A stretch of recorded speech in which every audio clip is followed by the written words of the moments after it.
Liftoff will start in T-minus 10 seconds. 10, 9, 8, 7, 6, 5, 4, 3, 2, 1. We have ignition.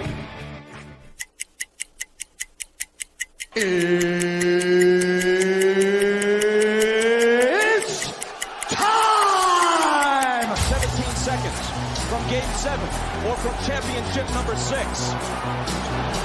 Jordan, open. Chicago with the lead. Harper got a piece of it. It comes off. The Chicago Bulls have won their 6th NBA championship. Tying run at second, 2 out. Palmero over the head of Jenks. Uribe charges, throws, out! And the White Sox have won the World Series. To the far side around the 8-yard line to Hester. Under it and to the middle with the 15, to the 20, breaks free of the 25 to the 30, to the outside, 40, midfield, 40, 30 to the coast, 20, 15, Hester 5. Oh!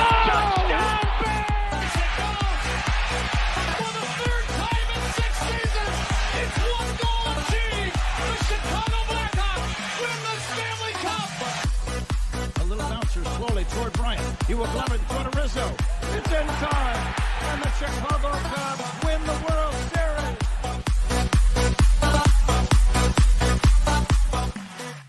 What up, what up, what up? Welcome to Shawn and Maya in the morning on this Hump Day edition. I'm your boy, the SuperBack, Shawn Sierra. Thanks for tuning in. If you're watching us on Facebook Live, well, then I guess you follow us on Facebook. And if you're not following us on Facebook, what? Go to Facebook, type in Sports Zone Chicago, click the like button, and now you're following Sports Zone Chicago. Simple. But wait, there's more.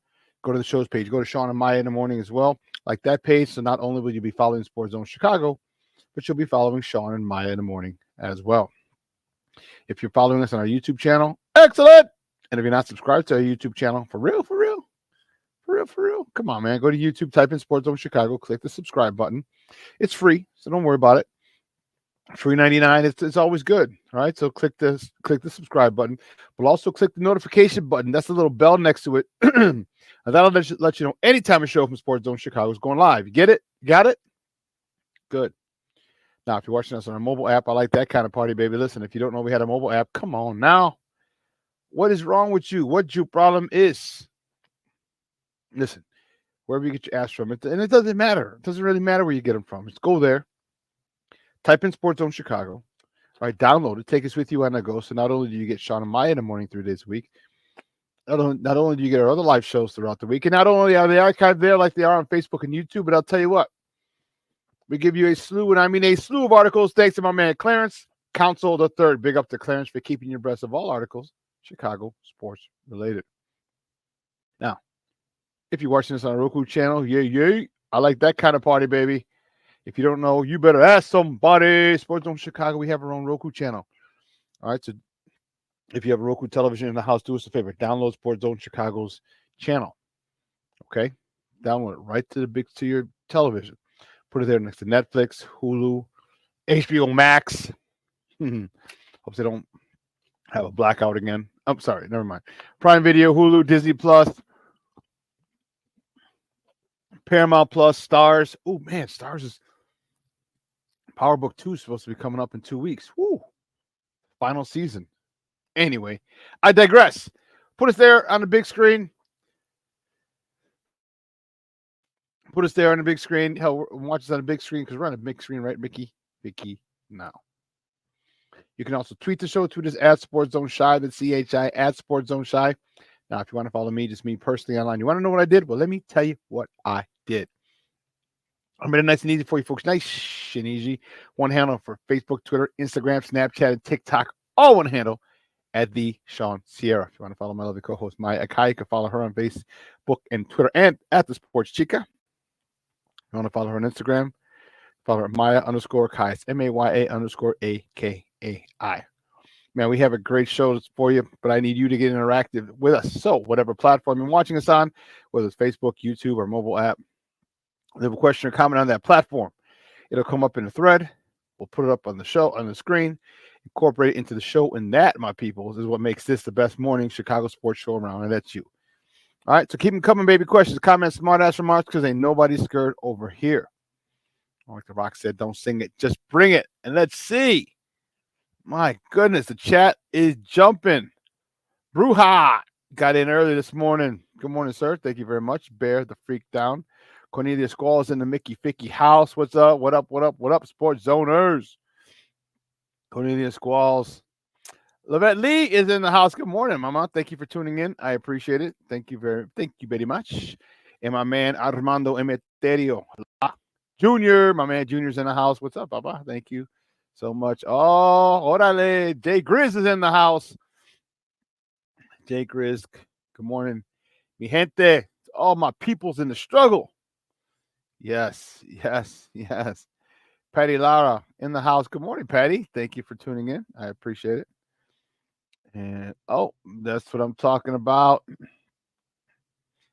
Oh, my little niece, Monica. Oh, she's not little. Monica, thank you for tuning in, Mija. I appreciate it. Thank you very much. Good morning to Jeremiah as well. All right. And Dito, if you get to see this, Armandito, Jeremiah and Dito. Good morning, guys. He loves you and he misses you. Oh, today, and happy birthday, Armandito, Armando Emeterio Lara the fourth, Junior's grandson. Happy birthday, Dito. Why did you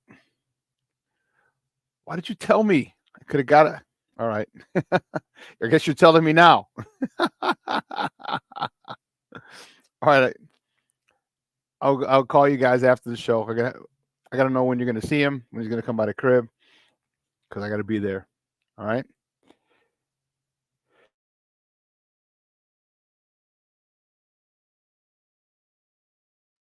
Pardon me, guys.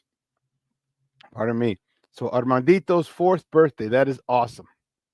4 years old. Time flies, man. Holy cow. Ooh-wee. Man, listen, we have a lot to talk. What was going on yesterday? What was going on yesterday with HBO? HBO Max. Do you realize this is how neurotic Chicago Bears fans are?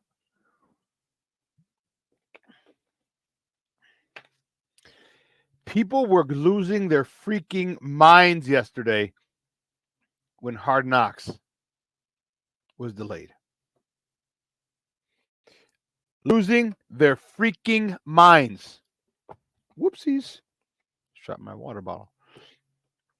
Losing their minds. There were so many people who, I don't know how idle the threats are, and actually I don't care because I'm not making any money off it. But they were posting on social media, oh, I'm canceling my HBO Max. This is ridiculous. I paid X amount of dollars and blah, blah, blah, blah. And they're going crazy. They're going crazy. And all because Hard Knocks was delayed with the Chicago Bears, obviously. I didn't get to see it. Actually, I just got done watching it about 20 minutes ago. I was at the Sox game yesterday. A lot. And I got news for you. I'm going to the Sox game again tonight. What the hell? A hell of a lot more Sox games than I anticipated going to. But I got a call from a good friend of mine. Man, and we were talking yesterday. I realized I've known her 20 years. 20 years. And we were talking. So a client of her, prospective client, they were taking her out, trying to earn her business. She's a property manager at a big building downtown somewhere, and they're trying to get a contract with her. So that, obviously, the business world, you take people out to try and wine them and dine them and whatever. So they're going to take her to the Sox game. Usually they get scout seats, they said, but they'd given those away in the company somewhere, so they just got some tickets. And everything was on this company. I'm not going to say the company's name, but everything was on the company. So obviously the tickets. I thought we might have been in a suite or something, but we weren't. But it was anything we wanted to eat. So it walked in like, you want a beer? You want this? You want that? Like, no, I can't do beer. It'll activate my gout. I got to see Juan Soto hit 2 of his home runs. I didn't stay long enough for the third one. I'm like, yeah, we blew our load game 1. I think we're done. I think we're done. Yeah.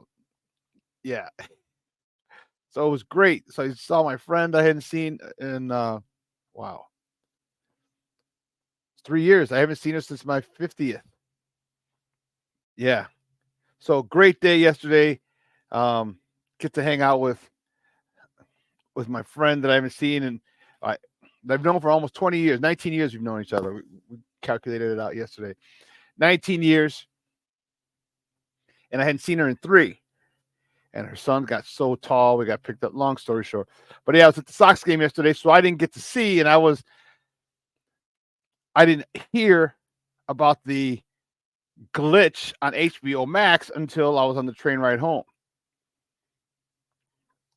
Yes, I did a suburban thing. And took the train in. I parked my car over by the train, by the station, hopped the train. Man, that's the second time I've done that. I did it 2 years ago for opening day, if you recall. So I'm getting to the train, or I'm waiting for the train. I'm looking at Twitter, and I'm seeing all these people because it was an 8:32 train. So I see all these people bitching and moaning and complaining about Hard Knocks, and they're going to do this, they're going to do that. One of them said, I'm going to get a lawyer. Like, really? You're going to get a lawyer? You're going to get a lawyer because a TV show is delayed? The entitlement of some people, I tell you, crazy. Crazy. But so, yeah, it was a crazy situation yesterday with that. So I was able to watch it this morning. Like I said, just got done about 20 minutes before the show. And good stuff. We got a lot to talk about there. So we got a lot to talk about today on the show. Then we got baseball to talk. Cubs, Sox, man. Monday the Sox were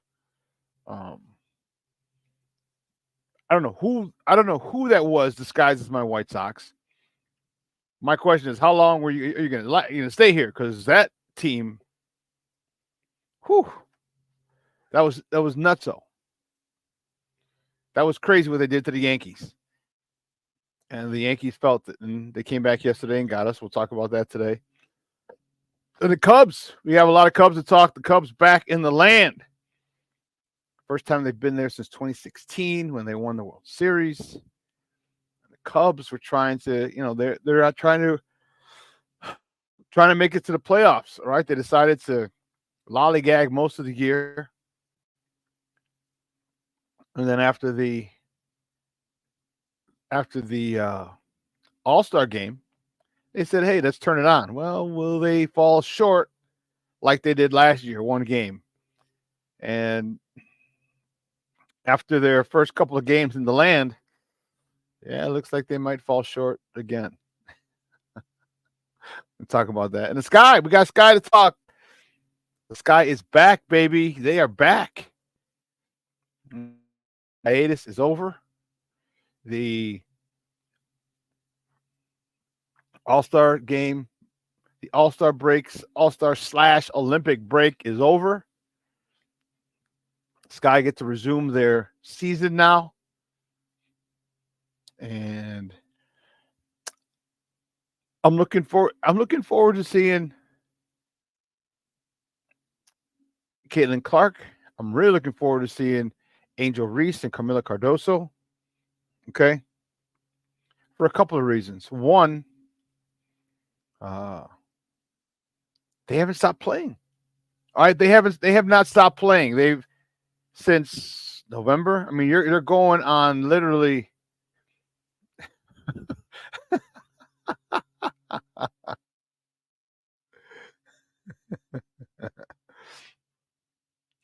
Hey, Black Diamond. Yes, you swept us. That's like saying I beat the kid with the wheelchair in basketball. I beat the kid with the wheelchair in a 100-yard dash. Yes, we're the kid in the wheelchair.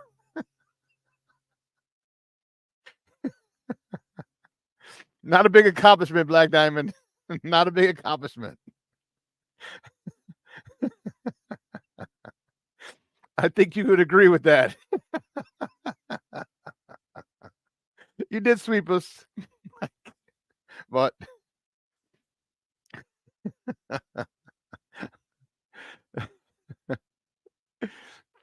do you like what? Do you like what, Super?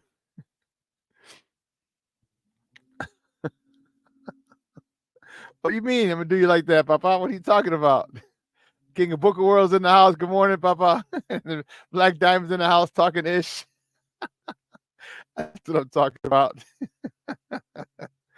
See, and this is why I love doing this. You know, the bonds we make, dude, that's hilarious.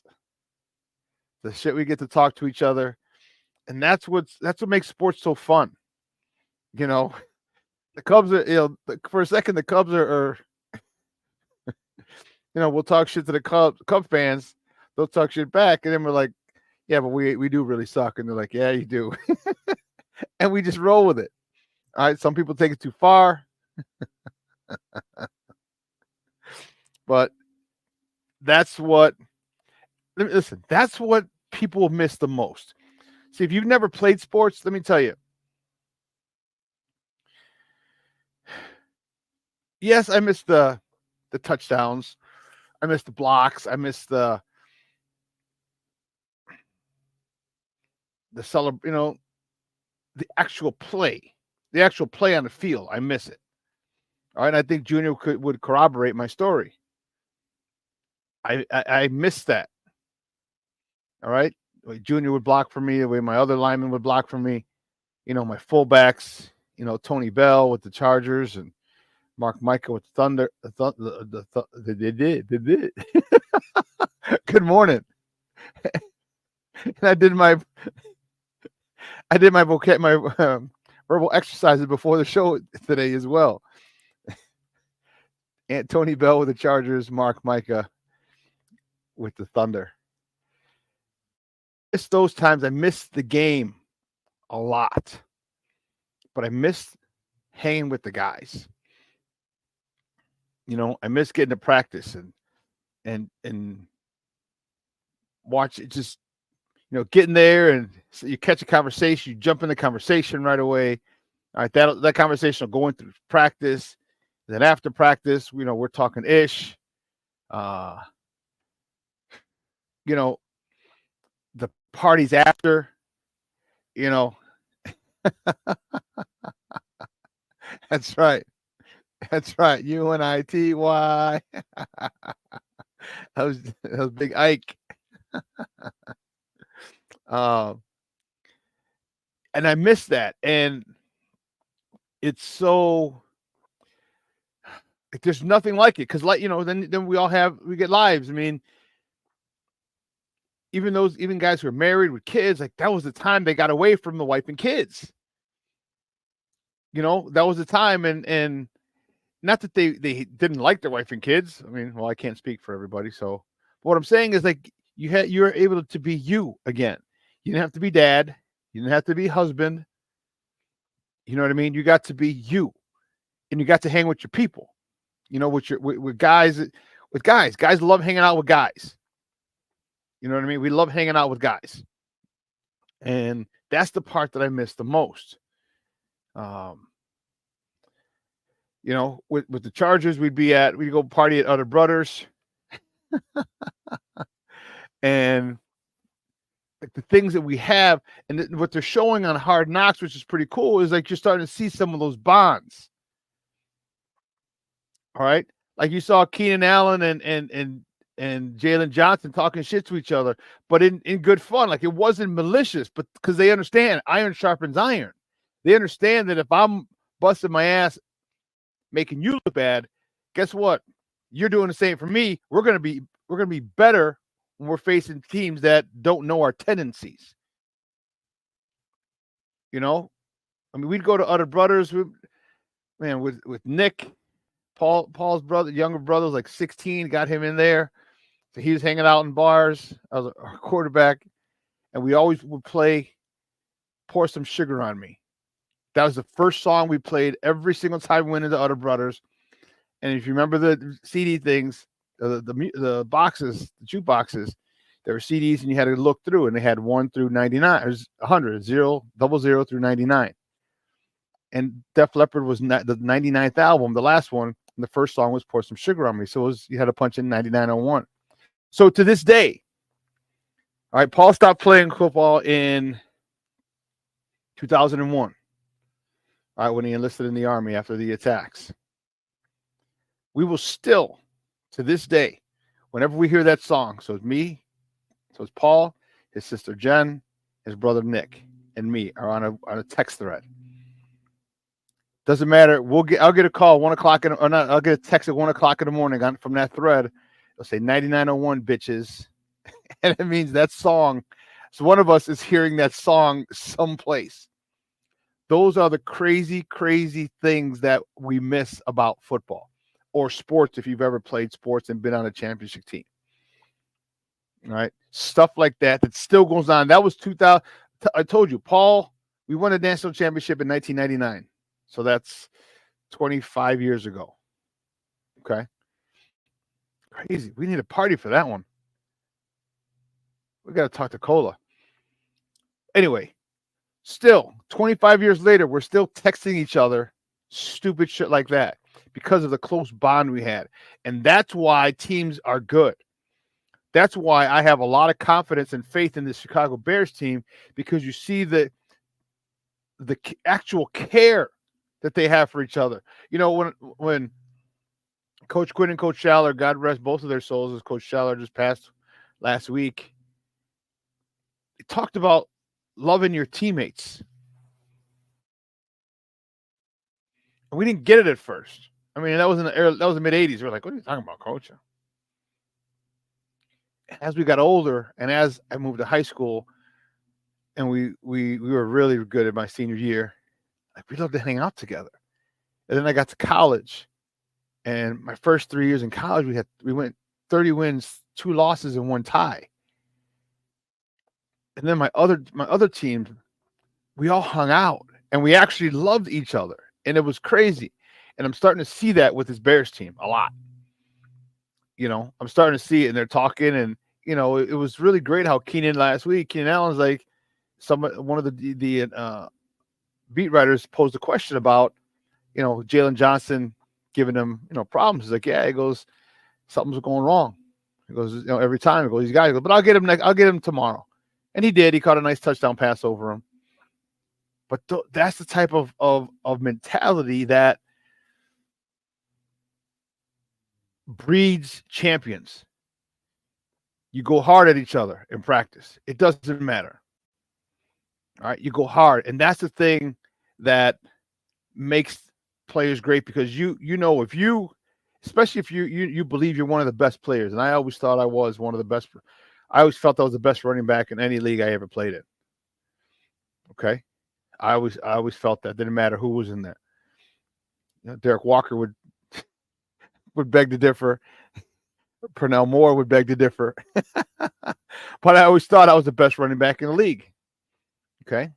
And when you put, you know, we're practicing in amongst our teammates, you know, I go hard at them, because I need to know, like, if they can get around me or beat me, if I'm trying to cut them, if I'm trying to run a route on them, if I'm trying to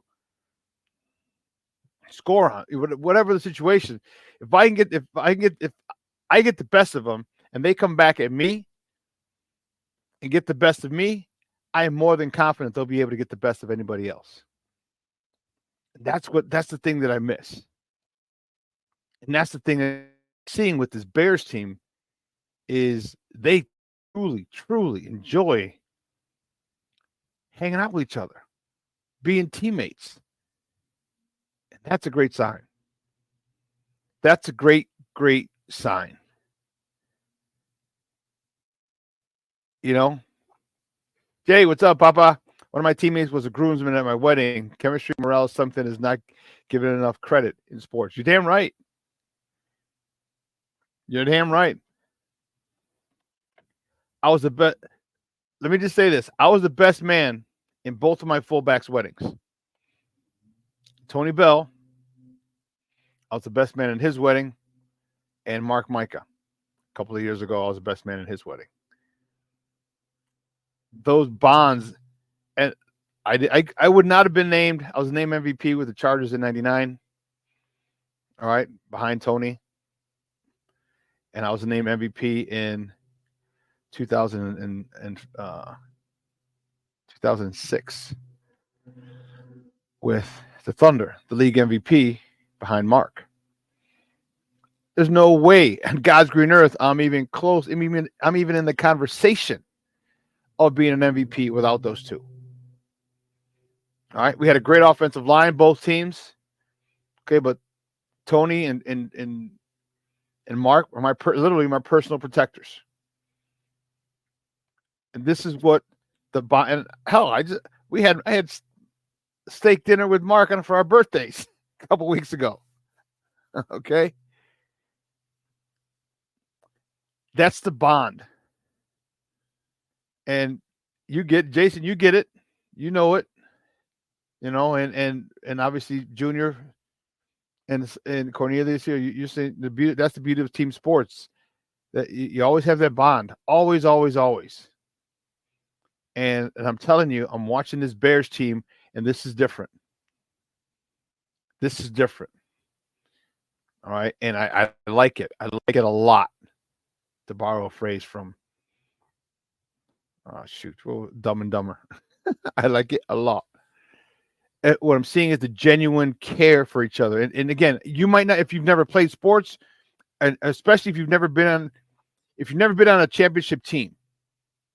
Okay. But even some teams that never won championships still have that bond. If you've never been on it, you might not get it. Okay. But that's what I'm seeing. And that more important, more than anything else, because the thought of letting your teammates down was the worst feeling in the world. Like, I had this habit. I fumbled probably once every season and a half, 2 seasons. I didn't fumble very often. All right. Put it this way. I'd fumble like 2 times within 3 seasons. I'd fumble twice, somewhere in there. All right. Somewhere it could be, you know what I mean? I just didn't fumble. I was not a fumbler. Whenever I did, you talk about the worst feeling in the world. Man, because I knew I let my guys down. And the thing is that you understand the work that they put in, because they're putting in the same work as you, because you're busting their chops in practice. You're giving them a hard time. They're giving you a hard time. All right. They're challenging you in practice. You're challenging them in practice. So you understand the work that they're putting in. They know the work that I'm putting in. So I know when I fumbled, I just felt horrible. And my defense was like, man, only trip. But I did, because I held myself to a high standard. And, sometimes they'd come back, they get a pick, they get a forced fumble, they get a 3 and out. And like, we got you, don't worry. But those bonds and the respect that I had for my teammates is exactly what I'm seeing at Hallis Hall. And that's a great thing for the Chicago Bears team, for Chicago Bears Nation. When you start that, it's going to lead to somewhere special, this group. Thank you, Ryan Poles. I appreciate it. Man, it's going to be, next few years are going to be something to behold. All right. But listen, we're going to take a quick break, all right? On the other side of the break, we are going to do top of the morning topics. All right, so don't go anywhere, folks. Keep it locked right here. Shawn and Maya in the morning on Sports Zone Chicago.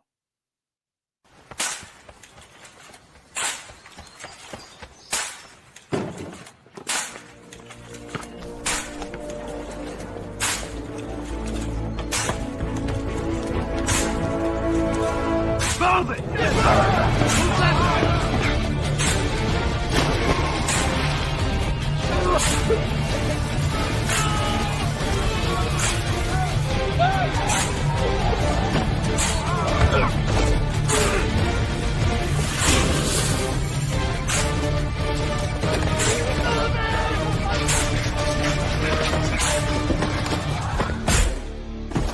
Many will hear the calling. Few will earn the title. United States Marine. The few, the proud, the Marines. Hey, it's your boy, the SuperBack, Shawn Sierra, and be sure to follow Sports Zone Chicago on all social media platforms, on Facebook, Instagram, and our Roku channel. You can find us at Sports Zone Chicago, and on Twitter, we are at Sports Zone Shy. Also, be sure to download our mobile app so you can take Sports Zone Chicago with you on the go.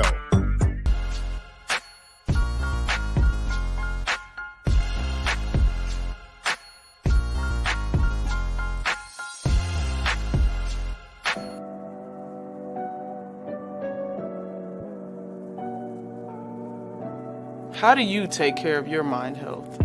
For my mental health, I meditate in the mornings. I have my dogs. They're the best. I just find ways that help me just relax. Finding things that make me happy, like being close to my family. I meditate a lot and read books. I have hobbies outside of the game. Yeah, I'm able to switch off. I'm able to turn my brain off from the game of basketball. Your mind health matters. Your mind health matters.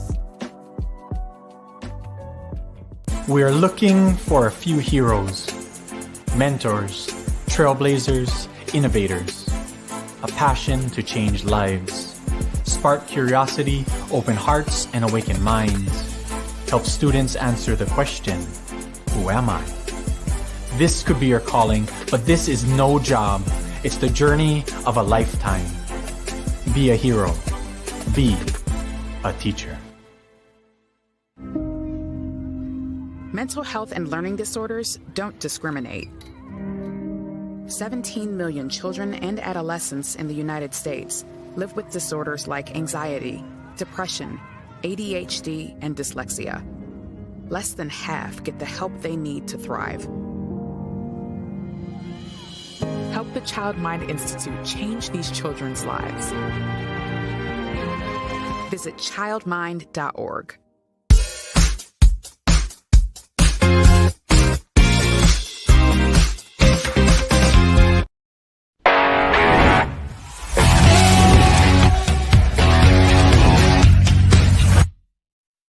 Top of the order coming up with Verdugo.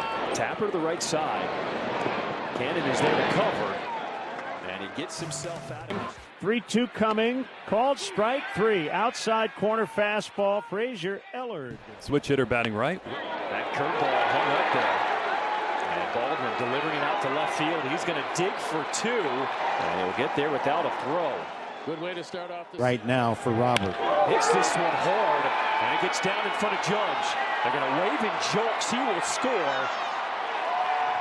Robert delivers. First run of the game for the Sox. Comes here in the bottom of the eighth. Welcome back to Shawn and Maya in the morning on Sports Zone Chicago. Those clips courtesy of NBC Sports Chicago. Those were the good guys yesterday, not doing so well. Not doing well at all. The White Sox, well, they didn't get hammered. They only lost 4-1, but whew, Juan Soto. Damn. It was crazy. But listen, guys, you know how we do. The first segment of every show is called Top of the Morning. She won't come just when you want it.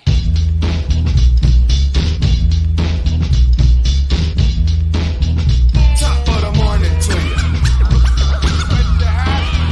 Top of the morning to you. Top of the morning to you. First top of the morning topic. Start with the good guys. We'll start with that, baby. The White Sox. That was a rough one. But you know what? What are you going to do? All right, the White Sox fall to the Bronx. All right, they fall to the New York Yankees yesterday, 4-1. Jonathan Cannon got the start. He got the L. He took the L, baby. He's 2-6 on the season. He went 4 2/3, 5 hits, 3 earned runs, 3 walks, 4 punch outs. Lewis Robert was 1 for 4. Okay, driving in his 27th RBI of the season. Gavin Sheets 1 for 4. With a double, his 24th. And Brooks Baldwin was 1 for 4 with his 5th double of the season. Rough one for the Southsiders. Just could not get any runs. Man, it was frustrating. All right, but the next top of the morning topic, the Sox host a rubber match tonight versus the Bronx Bombers. I will be in the house again today. Actually, Jason and I are going to meet up. Jason, just FYI, me, you, and Ken are actually meeting up. Ken Davis are going to meet up. I could finally give Ken the gift that I have. I think it's been almost 2 years that I had this thing for him. But anyway, the rubber match tonight against the Bronx Bombers. First pitch is at 7:10 tonight, Central Time. You can catch that game on NBC Sports Chicago and listen to Ken. Or you can listen to it on our flagship station, AM 1000. Will Warren is on a bump for the Evil Empire for the New York Yankees. He's 0-1 with 11.16 ERA, going up against Davis Martin on the bump for the good guys. He's 0-1 with a 3.65 ERA. Man, how awesome would it be for us to get a win? One more win. That's it. One more win. Give me one more win. We win today, we win the series. 2 games to 1. And the more, if we get this, that'll be what? Hold on. 30 wins? 30 wins. That is what I'm looking for us. We're 29-92. That's just disgusting to say. And it hurts to say. But if we win, we're 30. We just need 11 more wins. Or, just give me 12 more wins the rest of the season. Come on, man. Just so we don't break the record of the most losses in a season. Got to get 41, 42 wins. I don't even want to do it. Next top of the morning topic, the Cubs. The Scrubbies. I'm kidding. The Cubs, they fall to the Guardians. That's a tough one. 2-1. Javier Assad, he got the no decision. He went 4 2/3, 5 hits, earned run, 2 walks, 2 punch outs. Nico Horner, 2 for 4 with a double. His 23rd of the season. Cody Bellinger, 1 for 4. Dansby Swanson drove in the only Cubs run, his 41st RBI of the year. What is wrong with me today? I can't speak very well. Or is that like I belong in Spain? Porque ellos te hablan así. Sí, the sound. España. Anyway, the Cubs, in their first time back to the land, as I mentioned, look to avoid the sweep.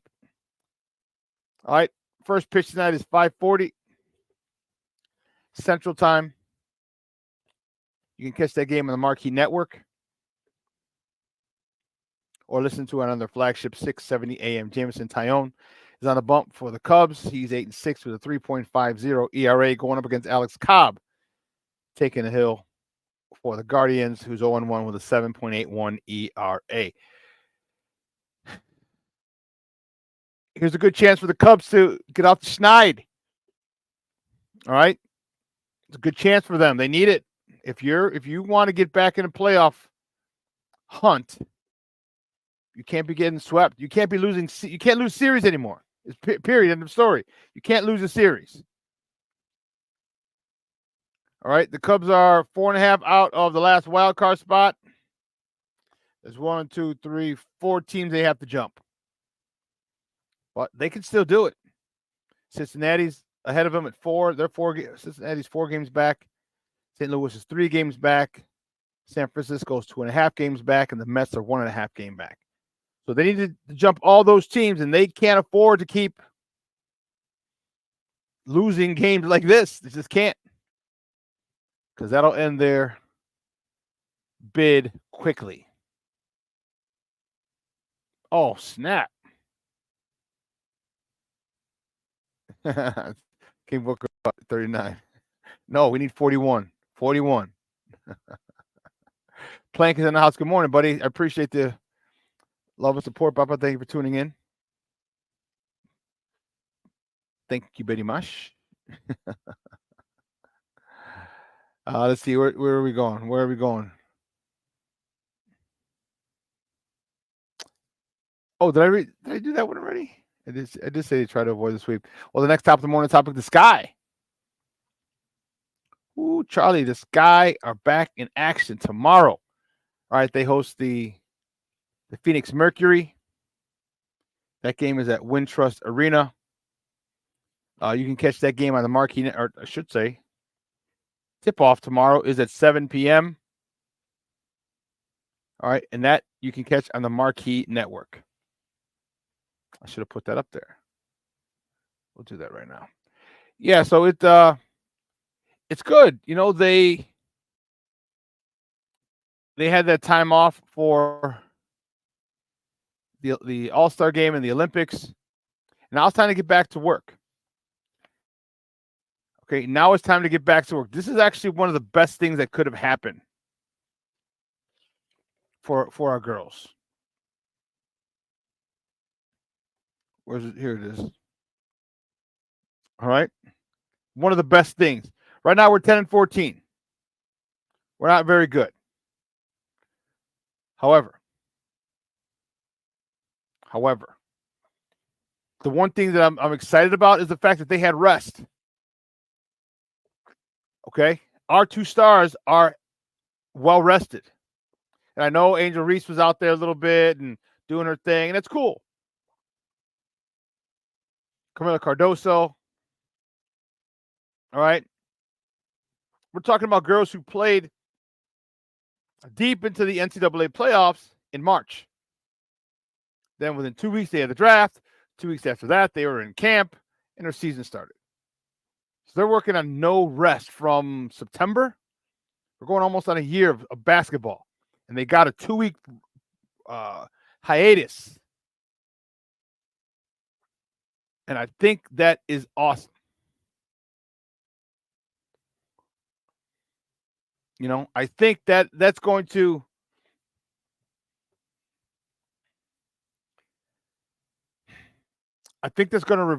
rejuvenate these girls. I think it's going to give them the edge they need. And let's not get it twisted. All the other teams are rested as well. The other teams who have some youngsters, they get to rest as well. But listen,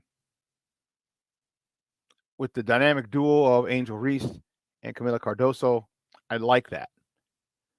I'll take our chances. King Booker World, you're talking about the Sky, if they're going to get their own stadium? Is that who you're talking about? Because if that's who you're talking about, they're not going to get their own stadium. They're getting their own practice facility. That's what the Sky's getting. They're getting their own practice facility. You're familiar with the South Side, aren't you, King Booker World? So right by Midway. Yeah. Yeah, so right by Midway, there's a crazy border for Chicago. So if you go down Cicero and you hit 65th and you turn down 65th Street, or once you hit 65th and Cicero, the southwest corner of 65th and Cicero is not Chicago. That's Bedford Park. If you go down 65th Street, the north side of 65th is the city, across the street on 65th, and this goes all the way to Harlem. The south side of 65th Street is Bedford Park. When they have Wintrust Arena has a new facility over there, a new sport athletic facility. It's a big indoor field. You can play football in there, softball, volleyball, of course, the whole nine. It's beautiful in there. Well, right next to it, that is where Wintrust Arena is going to sponsor excuse me, they're going to build, or the Sky are going to build their own practice facility next to the Wintrust Arena for the public people at Wintrust Athletic Complex. So, Jason, it's the old Mafia border. Well, now there's so much you know about. I mean, so many hidden secrets about the city. It's awesome. The more you're insatiable. Like the more you know and the more you learn, the more you find out. You're like, oh snap, really? Aunt Mass, what's up, Papa? Good morning, buddy. I appreciate it. Thank you for tuning in. There he is. Aunt Mass. There you go, Papa. Yeah, so it's in Bedford Park, so they are getting their own facility, and that's going to help out with a lot of things. And, you know, the girl, oh, goodness. Give me the name of the girl who hit the shot for France. She got dual citizenship because her mom was born in France, I want to say. For the women. Who's that girl? She actually played for the Sky. Gabby Williams. Thank you, Jason. Yeah, Gabby Williams. And if you saw on Twitter, you know, Angel Reese like, hey, you know, we got some new stuff over here. You know, come back and join us. And Gabby was like, nah, I'm good.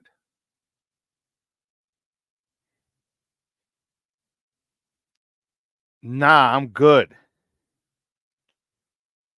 You know, the crazy part about that is, and this is where organizations, how you treat people goes a long way. And if you don't think players talk, you're nuts.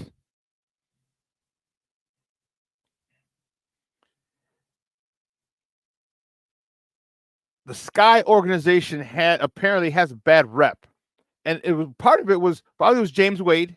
He was the coach and head coach and general manager. And then remember, he left beginning of the season. Just don't get me started on that one. Take a job with the Raptors. Well, he could have just waited to the end of the season last year, but I digress. You know, and you see what the Sky are doing.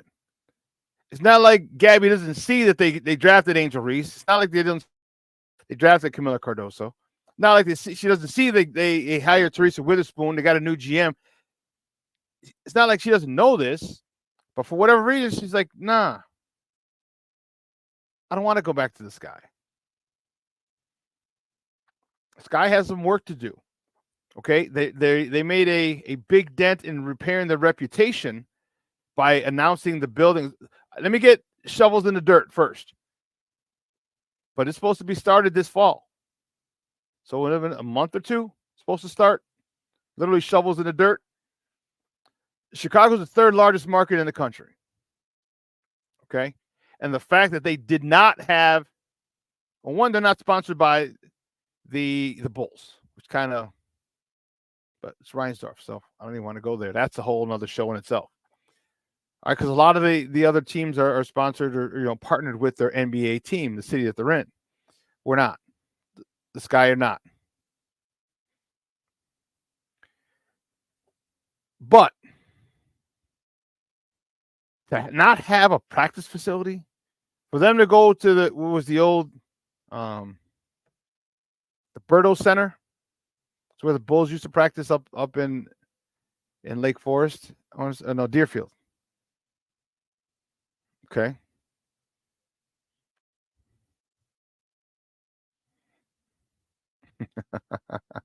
And so it's a park district now. So that people get in and out, but they have no privacy. That's where they practice. Jason, Gabby was the second guest we ever had on What's Up Cuz in July of 2020.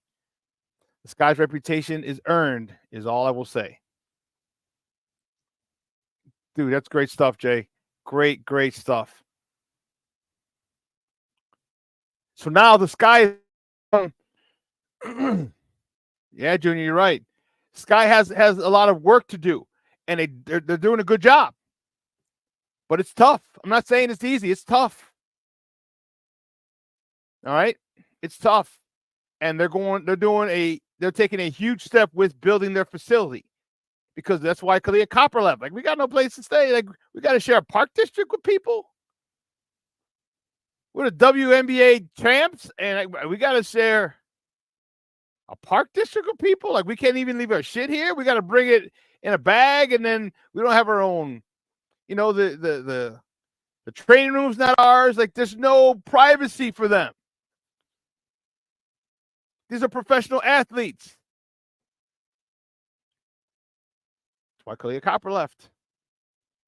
Now, all right, Angel Reese, Camila Cardoso, new GM, new head coach. All right, now the work really begins. Now they have to try and get that stigma off, the stench of James Wade off of that sky. So other free agents or other players, free agents, are willing to sign with them. And I think that's great. So now you can figure out where do they want to live. Like, they can live over in Clearing Ridge, Garfield Ridge or Clearing. All right, take I-55 in, get off on Cermak, hang a right, and you're at the game. I think it's a phenomenal thing. I do. Once this practice facility gets built. And now we got to keep supporting these girls, these ladies, women. We got to keep supporting them. All right. They're making a big boy move, building their own facility specifically for them. Awesome. Now let's keep supporting them. And they got to keep winning. And with people like Angel Reese and Camilla, and I'll tell you what, the coach, I don't know, there was somebody coined a phrase. It was, I don't remember how. Let's see if I remember how it goes. Oh yeah, coaching matters. Somebody coined that phrase. When you get a good coach like Teresa Witherspoon, who gives you a lot of tough love. When you're an athlete, you want tough love. And let's be honest, Angel Reese loves it. Hell, she came from Kim Mulkey. Teresa Witherspoon was coached by Kim Mulkey as well. Different schools, same coach. Teresa Witherspoon coaches just like Kim Mulkey, and this is why I think her and Angel Reese get along so well. She pushes. She demands. Good stuff. I'm excited about it. I'm excited about where these young ladies can take this sport, this team, and how popular it can be in Chicago, especially among the young girls. And you know what? Young boys as well. Because they're the last team to win a championship in this town. And athletes are athletes. It doesn't matter if it's a female athlete or a male athlete who's dealing with basketball. Basketball is basketball. Ball's got to go in the hoop. You got to box out. Got to make free throws. All right, it's the same thing. Young boys can look up to these ladies as well. And I would argue that they're better role models because of the fundamentals that they use. They're not blessed with, they don't have the ability to dunk all over the place and hit these crazy, well, no, some people have crazy three-point shots. Caitlin Clark and some other people. But the athleticism, the strength that they have isn't comparable to men. So they're not flying around, dunking. All right, grabbing stuff high off the glass. No, why? Their game's closer to the floor, so the fundamentals that they play with are impeccable. If you're a young man who's talented, the best thing you can do is be fundamentally sound. Build your talent on a firm, solid base of fundamentals.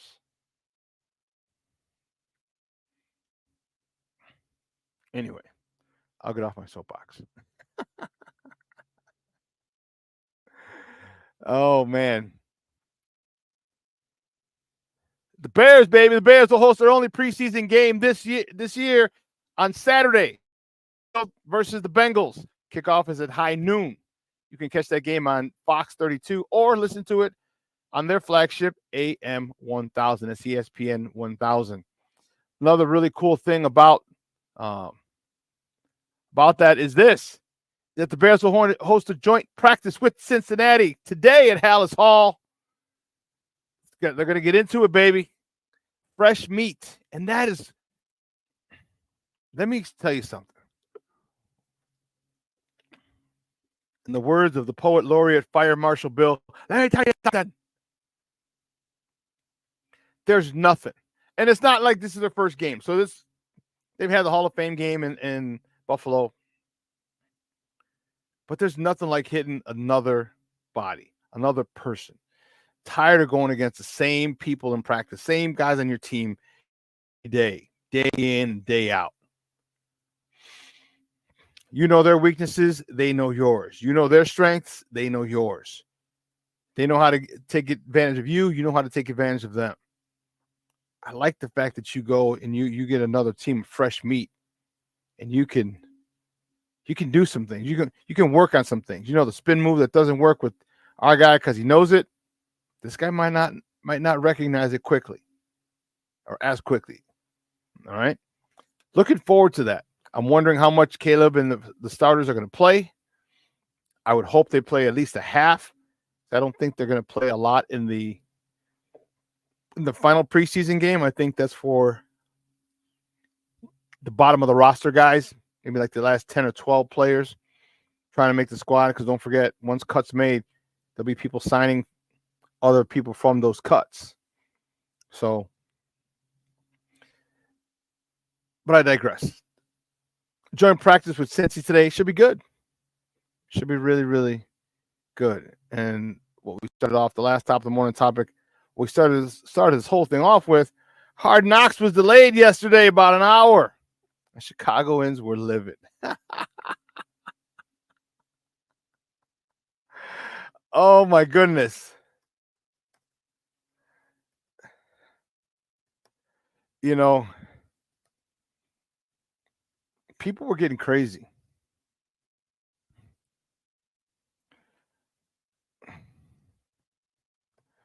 Like I said, I didn't get to see it. I wasn't dealing with it. But I was reading it on Twitter because I was taking the train home.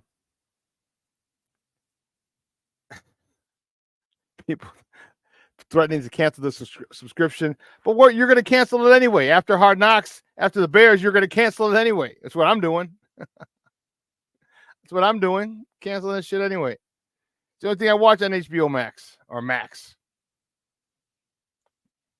And I don't have time to watch TV. But anyway. Yeah, it was crazy. All the things you heard on, or you read on social media, it was funny. I was a Packer fan that works at HBO. That's about right.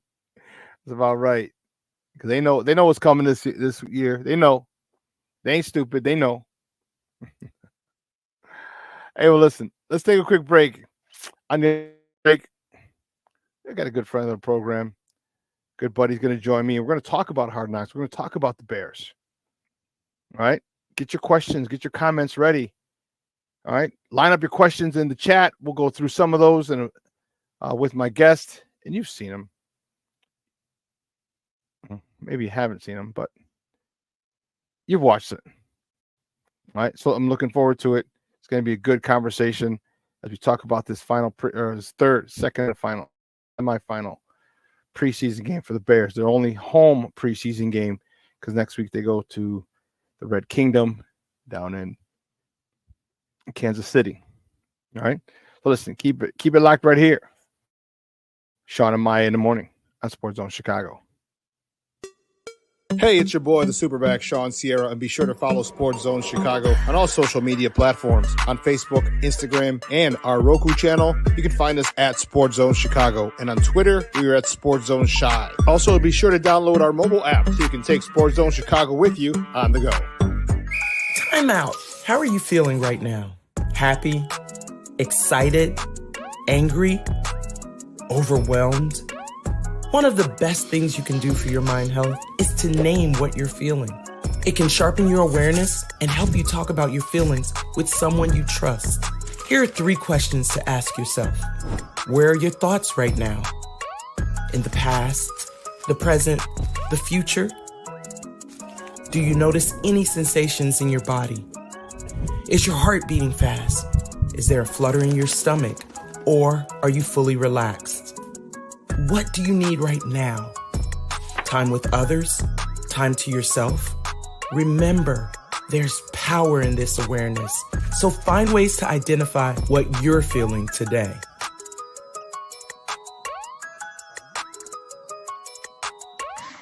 Hi, guys. Hey. Hi, Megan. Hey, Jessica. Megan, you're a tramp. Brian Fitch told me you guys made out. Everybody knows. He said your breath smells like garbage.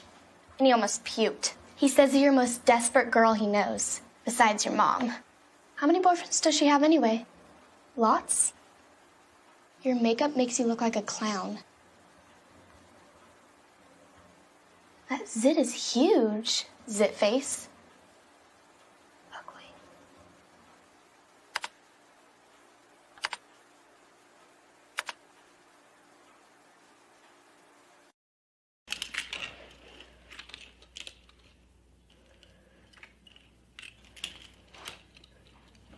Hey, bud, what you doing? I'm playing with cars. Cars? Can you show me what a car does? Whoa, whoa, whoa, whoa, whoa. Hold on a second. First of all, this is a school zone. So you need to put down your cell phone, stop texting, and let's get to driving. Now you're coming up to a stop sign, right? You need to slow down and stop before you hit that Y line. I want you to look left, right, left. You don't want to get hit by a car going on your left and to your right to make sure you don't get sideswiped by a guy coming from your right. You're coming, and you see a crosswalk. You better slow your horses down because the #1 rule of driving is always yield to pedestrians. Now stop, pull over, and you are done driving. Gosh, what do they teach you kids in school nowadays?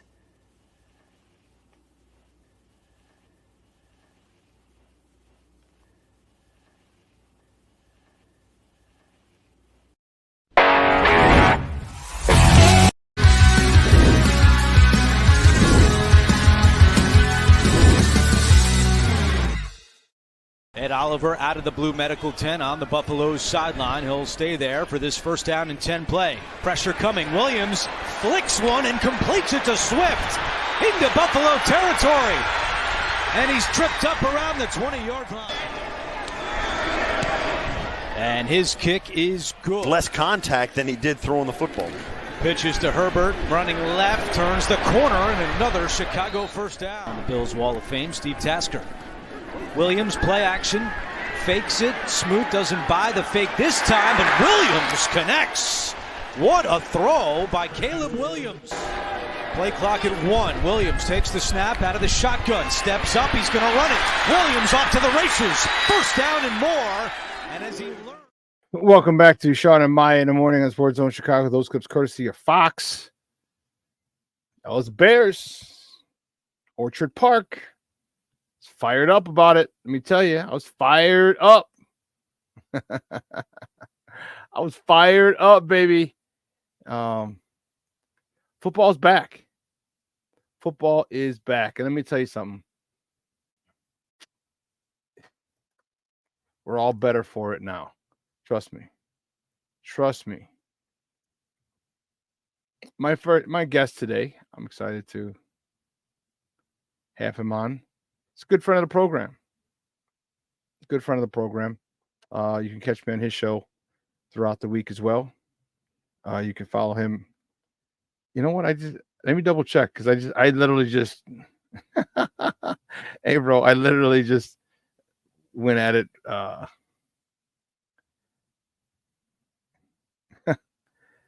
Yeah, it is. All right, just making sure. You can follow him on Twitter at Nomad Networking. Guys, it's welcome back to Shawn and Maya.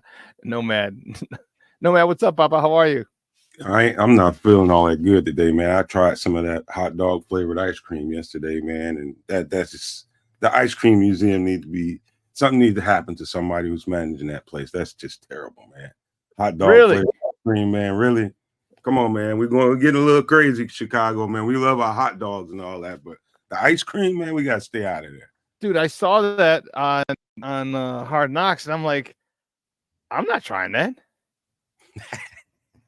There's no reason on God's green earth I'm even thinking about trying that. Oh man, that's such an abomination. What's up, everybody, man? Glad to see everybody in the chat, giving you big time love, baby. Big time love. And listen, they was with us last night. We had probably, by the time we got going, probably about 150, 160 people and it was late, man. We didn't get in. We didn't get on until like after 10 o'clock because of the whole snafu with Hard Knocks, man. They better count their days, man, because I bought that subscription thinking that, you know, all I wanted was Hard Knocks out of it. But, you know, me and my girlfriend, we like the binge shows and all that different stuff. There's some good stuff on there. But trust me and believe me, that thing's getting assassinated as soon as Hard Knocks is over. You and me both, dog. Now we'll be getting a whole bunch of things. We miss you. Come back with the bundle. You know, 100 things for $3 a month. No thanks. Man, they got some good shows on there, man. Just take a quick whiz around. There's some good shows, man. If you got time to watch, me and my girlfriend, we like to binge good shows, man. So we never get enough of that, but they got it. They got it coming as soon as Hard Knock is over. Damn it, that's it. Yeah, Plank is saying it looked disgusting and look on DJ's face. That was it. When DJ's like, damn, I'm on camera. So oh, speaking of Plank, by the way, man, I gotta go back to school and learn to read.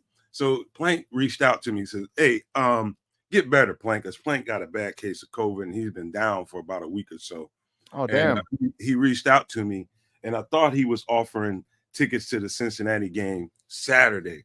But what he was offering, because he can't go because he's not feeling good, was tickets to practice today. And so I got to learn how to read, man. I got to go back to school, dude. Reading is fundamental. That's what they say.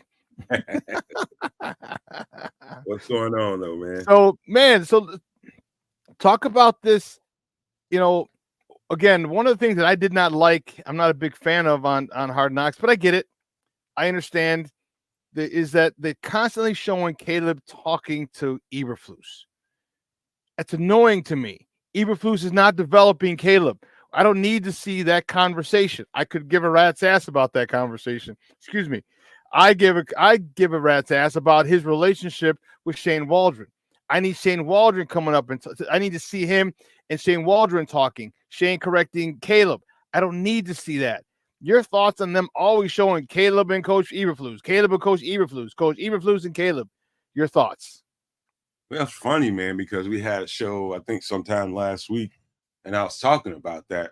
And, you know, he's the head coach, and he has a right to, you know, develop a relationship, see where Caleb is at, spend time with him and all that. But I know Matt Eberflus is a D coordinator. You know, I to be honest with you, you're right about that. I like to see more time spent with. I know we're just getting edits of what they're actually doing, and they spend a whole lot more time than we know about anyway.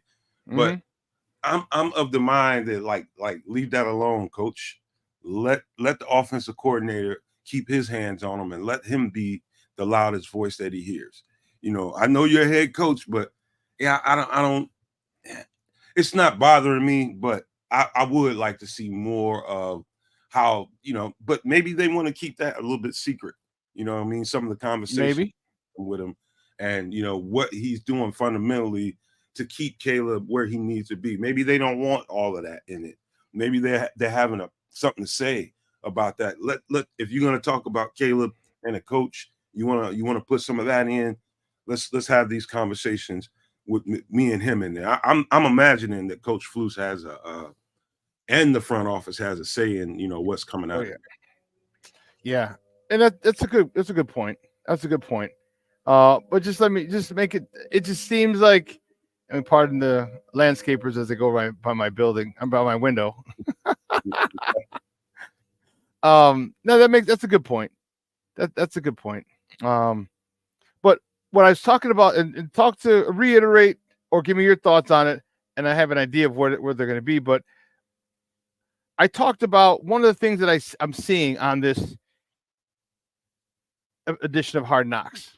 All right, there's a lot of camaraderie, strong camaraderie amongst this team, and I love it because of the fact that I said I've coached them. I've played on many a team.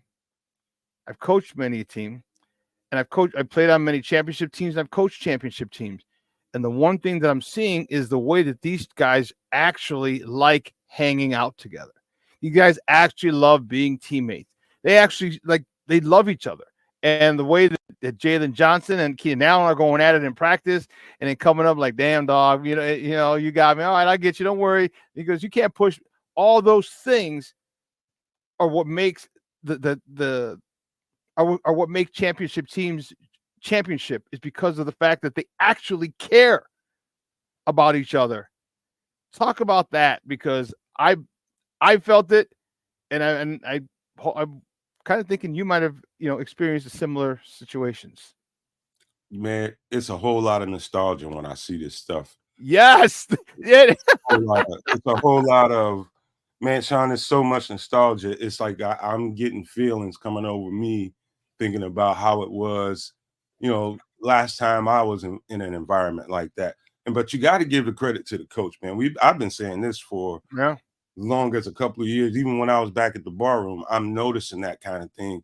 And that comes from coaching, just plowing that field and sowing good seeds from the very beginning and building it like that. So that started when they got here.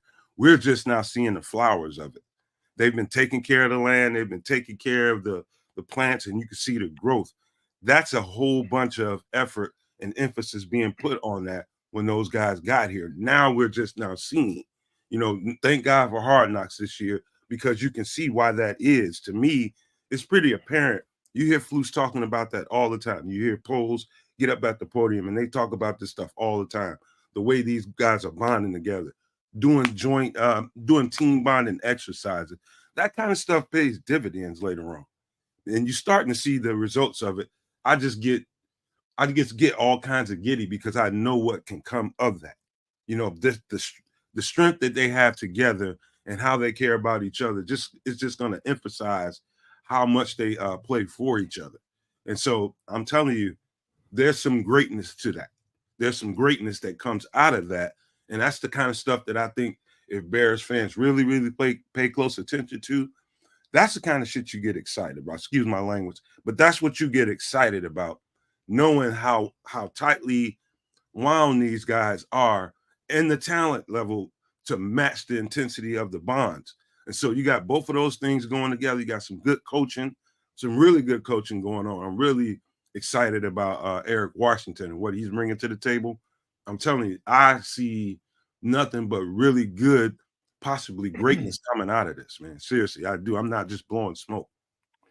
Yeah, one of the things that I really liked is, in watching, well, first of all, like my guy Junior could tell you, like Junior and I were teammates, and man, we had so many different, and the one thing I said was when I started the show, I was like, yeah, I miss, breaking tackles. I miss plowing over a DB or a linebacker to get in the end zone. I miss all that, but I miss hanging out. I miss the bullshitting before practice that'll lead into practice, and the coach like, hey, stop it, because we're in a little joke, you know what I mean? That's gone into practice, and then the after practice, or when we're drinking after practice till, or we would go to a bar. Then when with the Thunder, we'd hang out outside the stadium. We'd be between the stadium and like the Park District thing, and then till 2:00 in the morning. Game ends at 10, and we're in the parking lot till 2:00 in the morning. You know what I mean? And just joking and laughing, music, and you know what I mean? Like, and the jokes, the pranks we played on each other. Like, that's what I really miss. And I said, and that's why my teams were so successful, or the successful teams that I was on were successful because we did that. And you're right. You talk about Junior has it. He got it right here.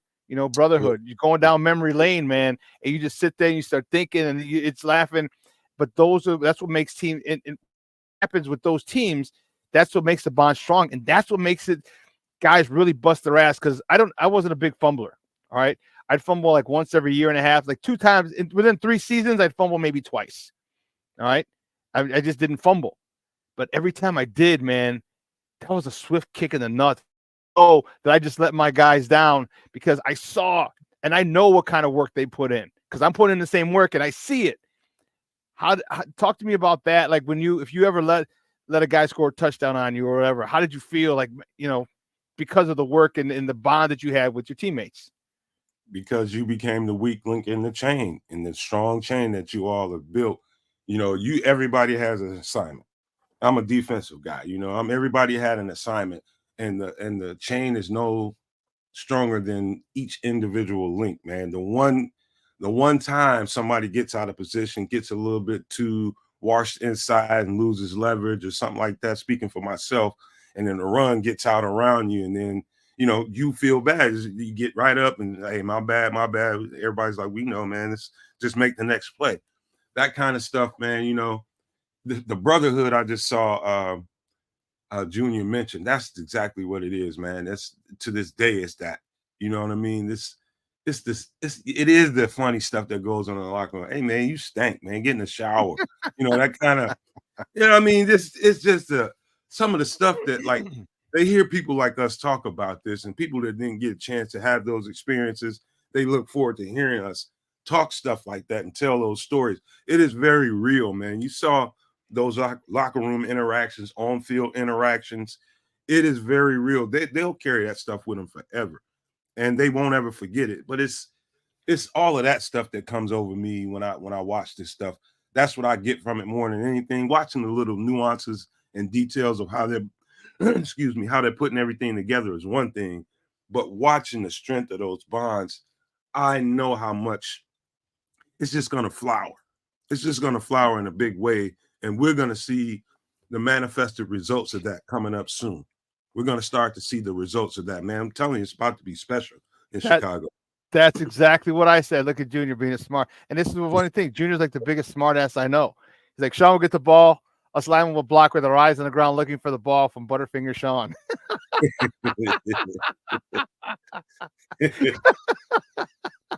Slippery Shawn.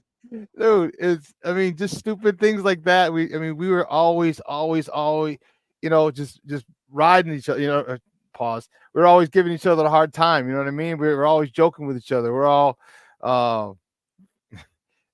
juniors. Yeah, just kidding. Shawn never fumbles. Now TJ did. There was another running back who.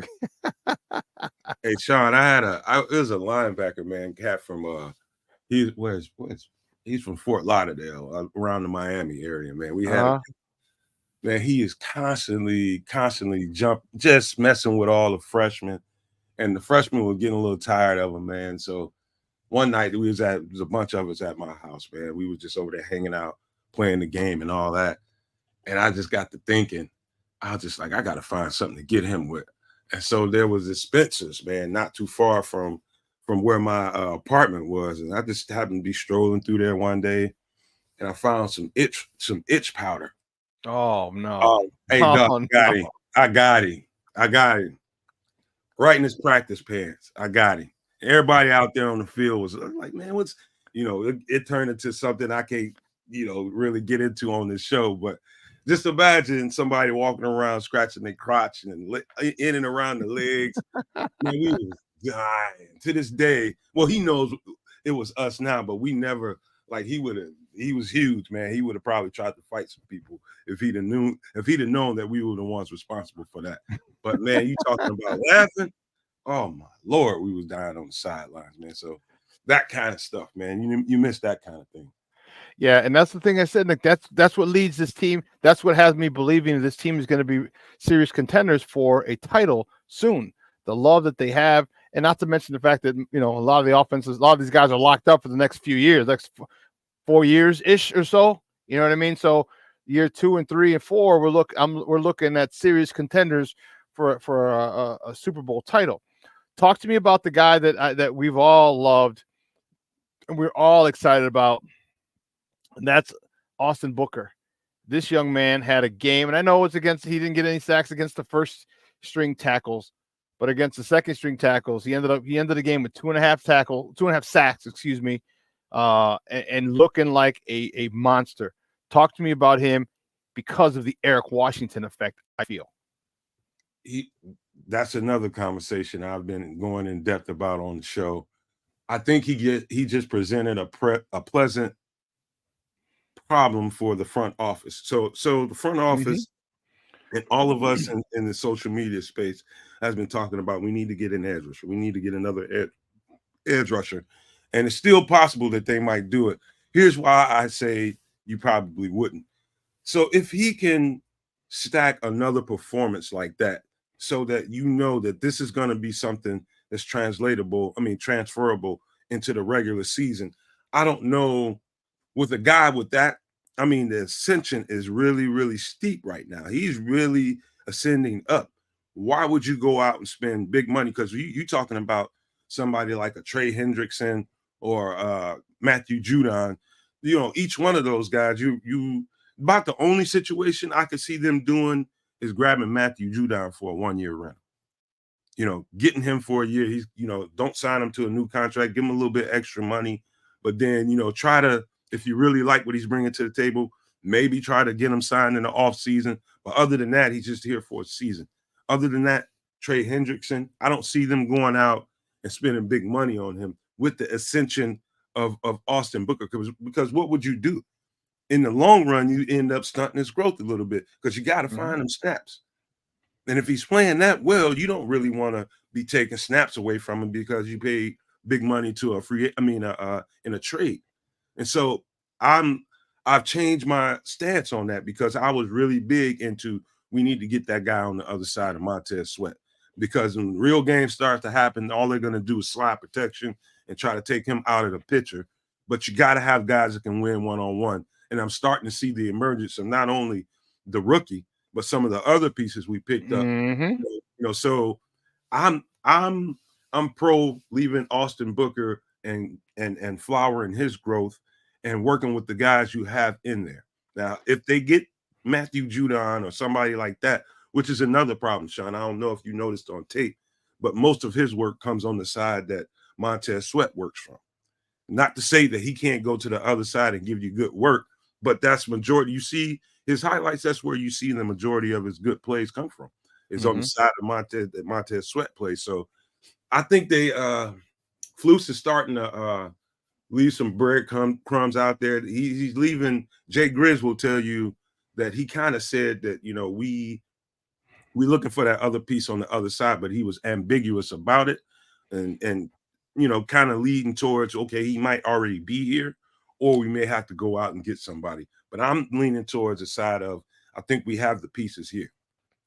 Yeah, and then there's also a Zach Pickens sighting as well. So, you know, this we've talked about it. You know, I mentioned the best acquisition this offseason was Shane Waldron. But I also said the second best acquisition was Eric Washington. And we talked about the what kind of improvement we wanted to see. All right. We're seeing it from Dexter. All right. We're seeing a good start to a career from Austin Booker. We're seeing Zach Pickens sightings, Hardy sightings. I mean, these youngsters, they're getting after it. They are getting. I mean, this is literally like a pack of rabid dogs on third down. I just said that, and the hair on my arm just stood up. Dude, that's how excited I am about this group. And we've talked about it on this show. We talked about it on your show as well. The Eric Washington effect, how he gets the best out of his players. And Lord have mercy, that's got me so excited because that means more money, more picks for the back seven. And we know those guys. You already saw, you know, release the hounds of the Baskervilles with a pick six on Saturday. I mean, there's gonna be a lot more of those things when quarterbacks moved off a spot, when he has to throw a second early, has to throw a second late. That's a whole bunch of problems. You as a DB know you love when the quarterback's got to throw it a half second early or a half second late. And if you watched the presser the other day, I think it was yesterday. Yeah, I think it was yesterday. Dominique Robinson came to the podium. Looking like a Greek god, man. Yes. And so to me, I think what happened was I think that Eric Washington came in and evaluated that front and all the pieces that we had. And I think they individually made plans for him. And in the offseason, the walking instructions for Dominique Robinson is you got to come back muscled up. You heard him talk about this in his when he came to the podium. You know, in situations last year when he's trying to set the edge, let's say the guard comes out to kick him out, he's just blasted out of that play because he doesn't have the weight and the strength to really hold his own in there. And that's different now. That's different now because of how he changed his body. Now he's leaning on people and he's becoming the problem. I can actually physically see that during the game. That's a different Dominique Robinson. He's playing with a different hellfire in his mentality. That's all. All of that's attributed to Eric Washington. You saw the positive feedback he gave to Austin Booker. He got the sack. He went over there and told him, he said, hey, don't be happy with that. Go out there and get 2 or 3 more. That's the sense of urgency that he's bringing to the table.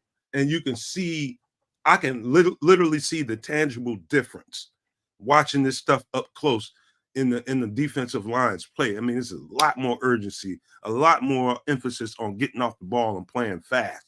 That's a stark difference from what we had going on last year.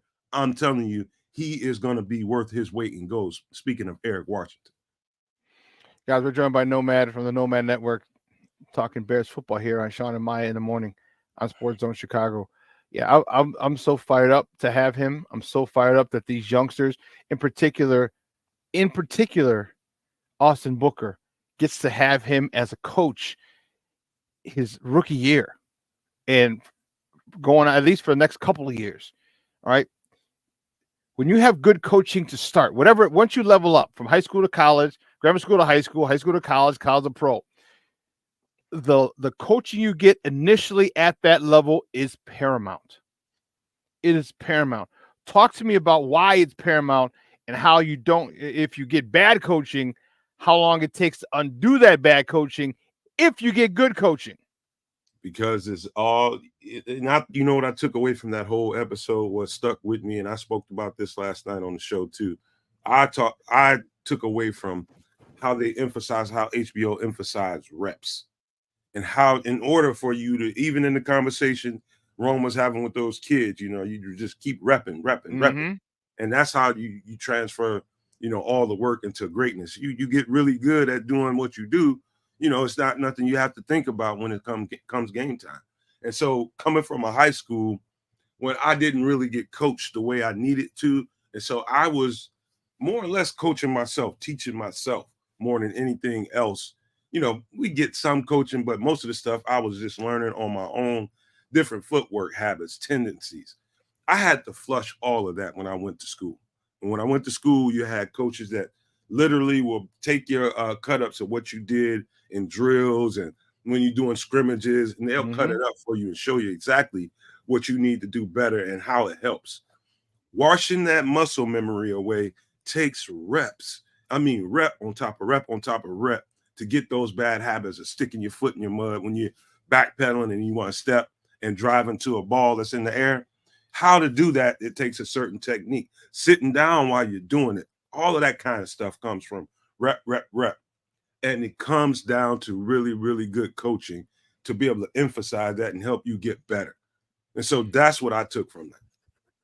Yeah, and it's, you know what, I love, I've been very, very fortunate, Nomad and people, and I've said this plenty of times on my show, I've been very fortunate to have great coaches from the beginning of my football career. All right, I had Coach Quinn and Coach Schaller. As I told you, they both just passed. Coach Schaller just passed a couple weeks ago. Rest in peace. But those guys, they taught us to be men, in grammar school. They did not allow us, oh, I don't feel good. I don't this. They treated us, we're talking 5th grade, 6th grade. All right, which is why when we were 6th grade, we won the Southwest Conference Championship. When we were in 8th grade, we won it again, both times undefeated. And they set the foundation. Then I go to high school and I had Coach Angston, rest in peace. He was a tough, old school, tough as nails, son of a gun, ask no quarter, give no quarter. That type. Then I go to somebody was out here talking about they didn't feel good. You better take your ass over on the sideline, stick a finger down your throat, throw it up, and get your ass back out here. Yeah. Then in college, I had Coach Duffner, who's a linebacker coach now for the Bengals. All right, and I've been very fortunate to have great coaches.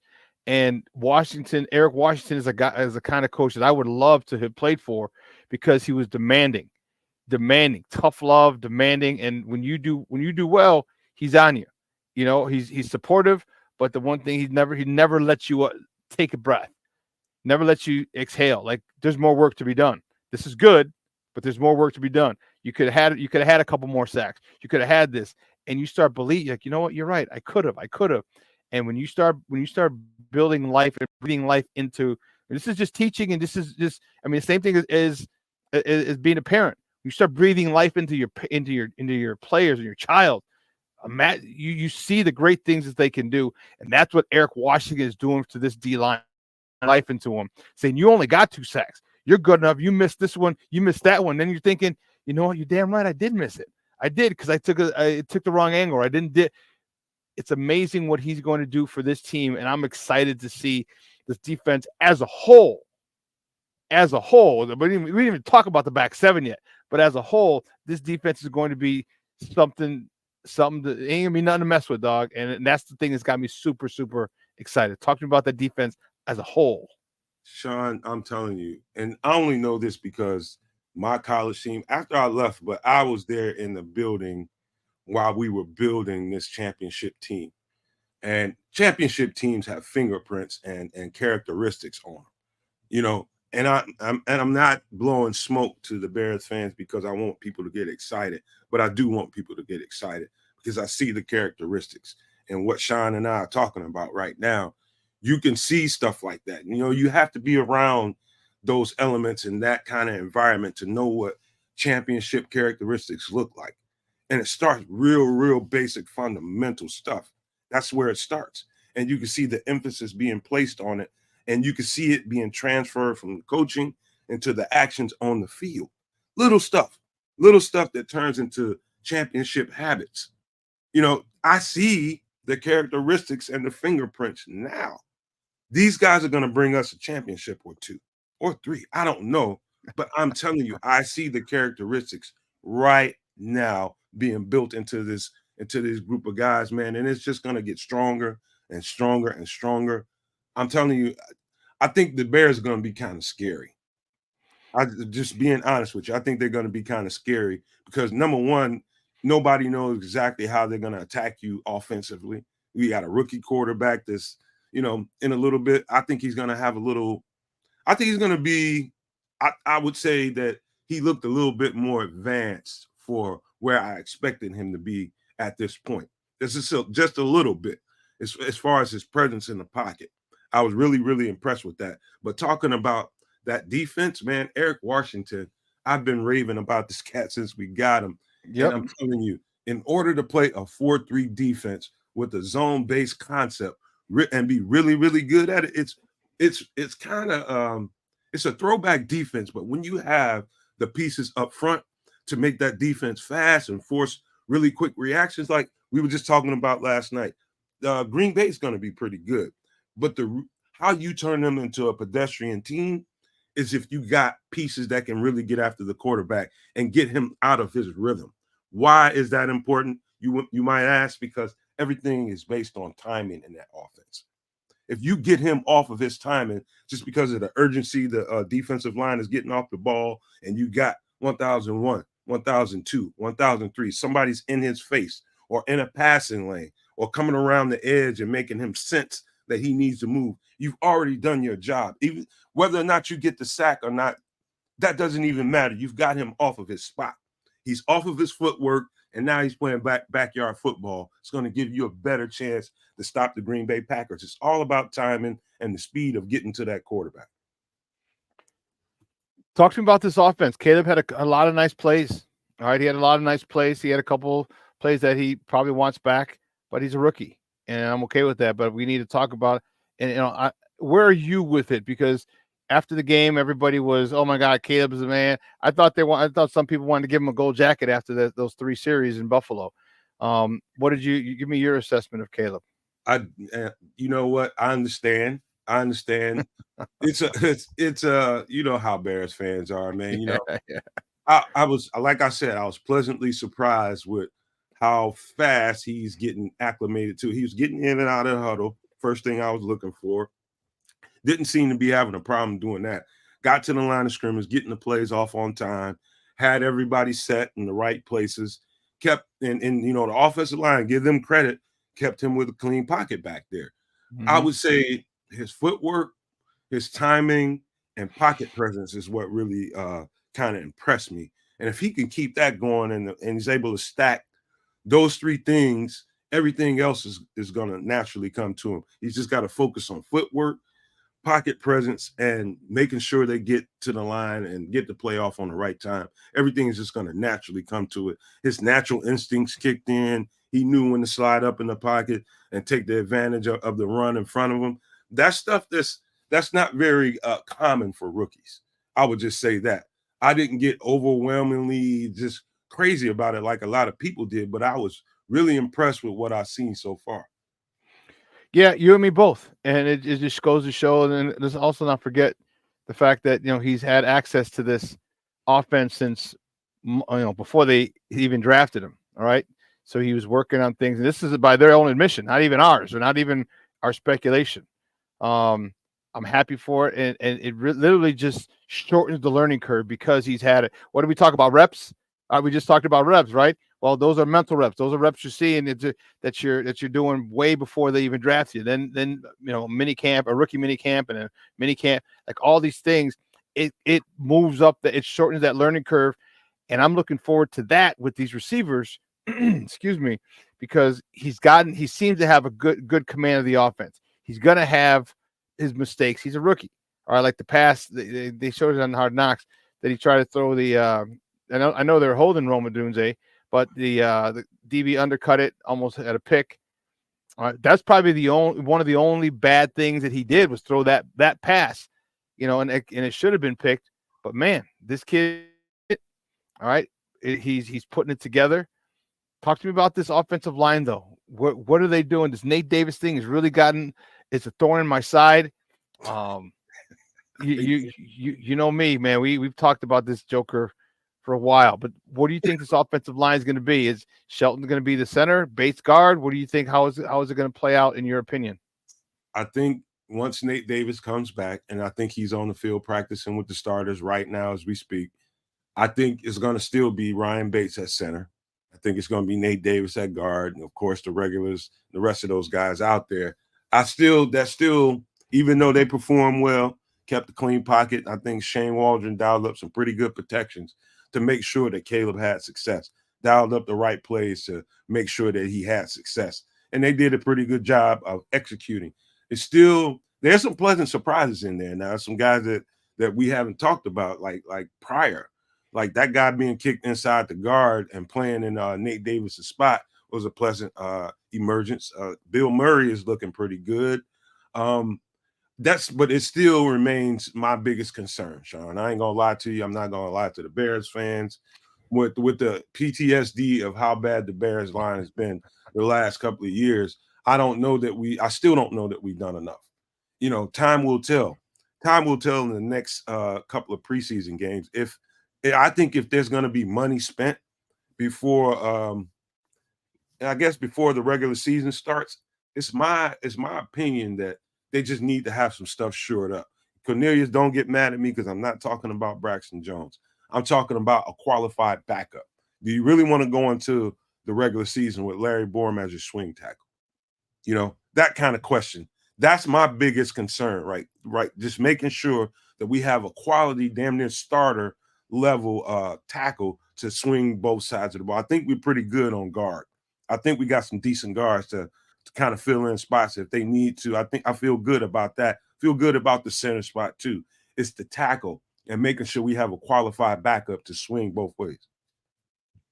Your thoughts on oh goodness. Just forgot his name.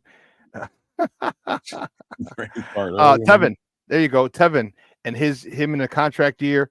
Your thoughts on him? Like you know how I feel about him. He's a nasty dude. When you have to tell a guy to stop putting his defender in the first row and just put him on the sideline, that's the kind of guy I want to run behind. So I love his mentality. But give me your thoughts on him and how do you think he's going to play in the contract year? He is he's key. He's part of, to me, he's the attitude of that offensive line. I think him and Darnell Wright kind of started, and it kind of festers to everybody else. So your thoughts on Tevin as the season draws close? The temperament that he brings to that front, it's you can't really buy that. You can go out and go get guys that have certain traits that you look for. I think we're fortunate to have Tevinjenkins as like the mentality of your offensive line. I think it starts with him, to be honest with you. And, I think his situation is going to play itself out. And like we've been saying for the longest time, Tevin, just stay healthy, be as healthy as you can. You get 15, 16 games in, minimum 15, don't miss more than 4 or 5 games. You know what I mean?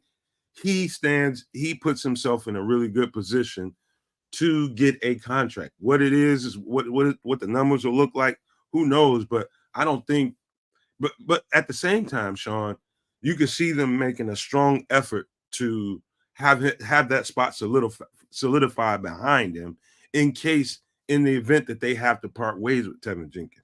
You can see guys like Jatyree Carter. You can see guys like Matt Pryor, Bill Murray, guys that they think can fill in that spot. So Tevin Jenkins, I believe when it's all said and done, if he played a healthy season and just did Tevin Jenkins things throughout the entire season, I think he'll end up with a contract. I don't want to see him go.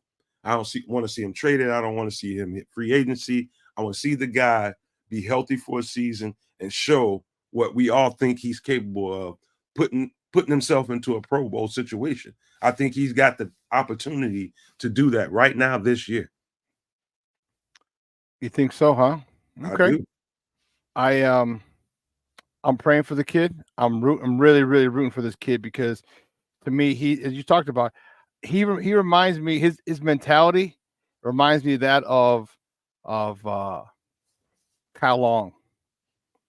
Kyle Long. Yeah. Kyle Long was more athletic, but the mentality was still the same. And they, like, the anger issues. This is why I played football for so long. The anger issues that you have to have, to be that dominant. I mean, every snap of every play. I mean, the rage, and I love it, which is why he's taking guys out of bounds into the third row. Like, it excites me, and as long as that mentality, permeates through that offensive line, and you start moving people. I mean, hell, look at it. It is permeating through that offensive line. Look at Ian Wheeler had a couple touchdowns. All right, Velus Jones had a touchdown. I mean, you're talking, and these are all rushing touchdowns.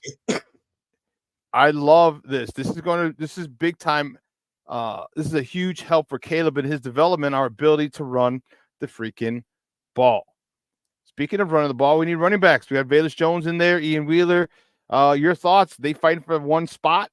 Are there any spots available for those two? Either of those two? Your thoughts? I thought it was a little bit of false advertisement by Hard Knocks. I think they wanted to frame it as a struggle for a roster spot between Ian Wheeler and Velus Jones. I think they actually have a plan for Velus Jones. And I think if it's a struggle between two players, it's probably Wheeler and probably what's his name, number 20. Forget his name all the time. Travis Homer. And that's because there's a dollar amount attached to that struggle.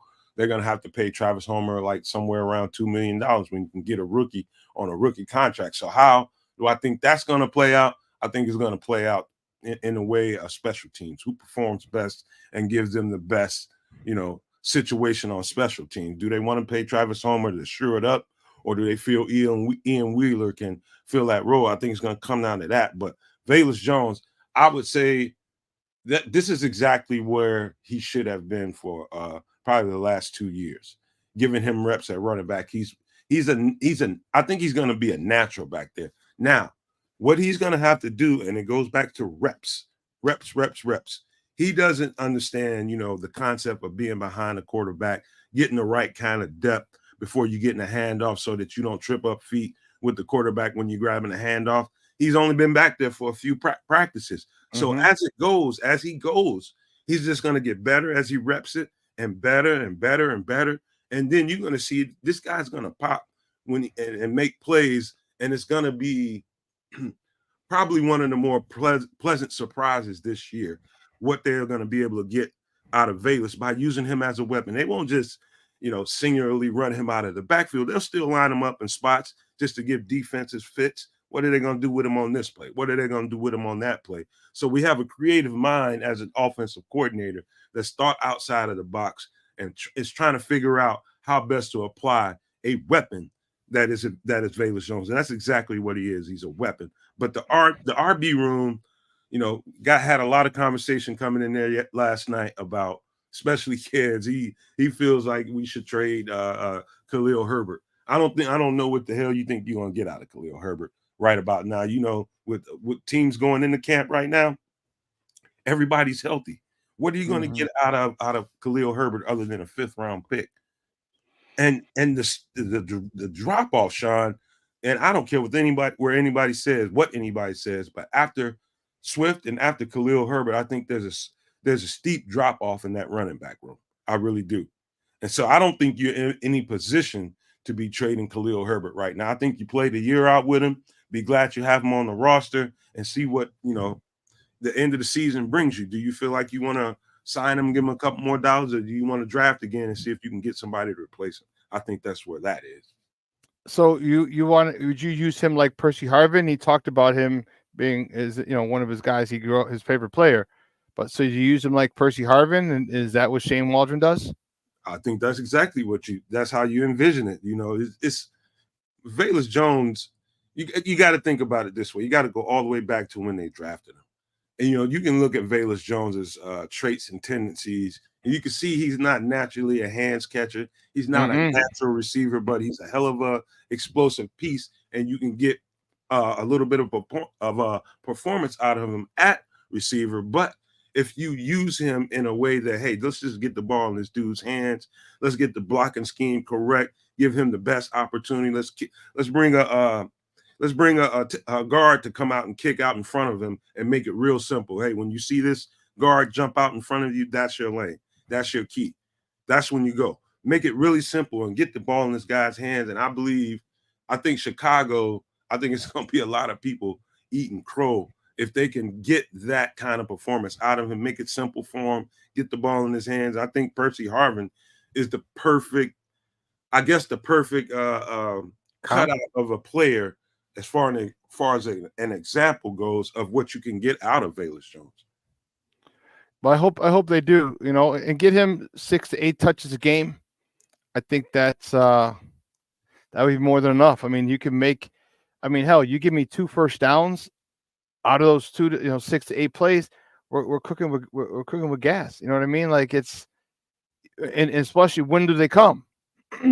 Because the fact of the matter is that every time he touches the ball, he's a threat to go all the way. Whether he like it or not, he is a freaking threat. And that has to be accounted for every single time, because you don't give him that respect, and it's beep beep, he's gone. So I love that about him. I do. I love that about him. I just wish he's one of those guys. It seems like he didn't play in a lot of sports. And it's frustrating. Like I see him super fast, but like I don't know. It's interesting. He's just, for me, it's interesting. He just glitches. He glitches when he sees the ball in the air for some reason. Yeah, and I didn't see it at Tennessee. It's just since he's gotten here, there's some kind of glitch with him, man. But I'm telling you, this is another little piece that I don't know that people pay close attention to, but you heard Tyler Scott speak to it. And it's Caleb throws an easier ball to catch. You probably heard me say this before, Shawn. That makes a difference. Justin was a fastball thrower, accurate fastball thrower, but a fastball thrower. And that's not the easiest thing for guys that don't have naturally strong hands to be able to deal with. It takes a little bit of time to get adjusted to his types of throws. Caleb throws a really nice touch ball and a really easy ball to catch. And so that's a difference between last year and now, just knowing that he throws the kind of touch ball that makes it easier for the receivers to catch. You'll probably see that kind of stand out too. Yeah, that's true. That's true. So what are you looking forward to this week? All right. What are you looking? Are you looking for them to play a whole half? All right. And then the last game be kind of relegated to the bottom, to all the guys fighting for his team, for the last 10, 12 roster spots. How long do you think these starters play on Saturday? Be honest with you, Shawn, I'm going to shock your underwear off. I don't see them playing at all because the Bengals they're not playing their starters. So I don't know what the starting offense gets outside of Caleb just needing reps. I don't know what the starting offense gets out of playing against the backups and guys that's trying to make the roster. So I think they're going to find out everything they need to know. I think they're going to treat this joint practice like the preseason game. And that's when you're going to see all the starters play. And I think they're just going to let the backups play in the next game. I don't even see them touching the field, any of the starters. Maybe a couple snaps for the defense. I doubt that. But I don't think the starters will play at all. And what about game 4? What do you think they're going to do in Kansas City? Oh, at least a half. Everybody a half, maybe 3/4. Depends. I think Caleb needs minimum of a half of action. Minimum. Okay. Minimum. 3/4 would be great, but I think a minimum of a half. Okay. A little weird, a little different than it was growing up. Remember, game 3 was the game that the starters played the first halves, maybe even started the second half for a series, and then game 4 was all, youngsters trying to make the squad. So you see a little different. So game 3, starters don't play, but game 4, you think the starters, fine tune it for the regular season. Yeah, I think I think for us, it's important for Caleb to get into the regular season with some positive, let's just say some positive reps on offense to really, really get a feel for. I think he needs to play a half, man. I just can't see him playing any less than a half in that last game. I think it's almost cheating him. Doesn't matter who they put out there. I think he needs to be a half. I think if you think about it, Shawn, most teams are gonna be trying to see what they can get out of first team offense, first team defense for at least.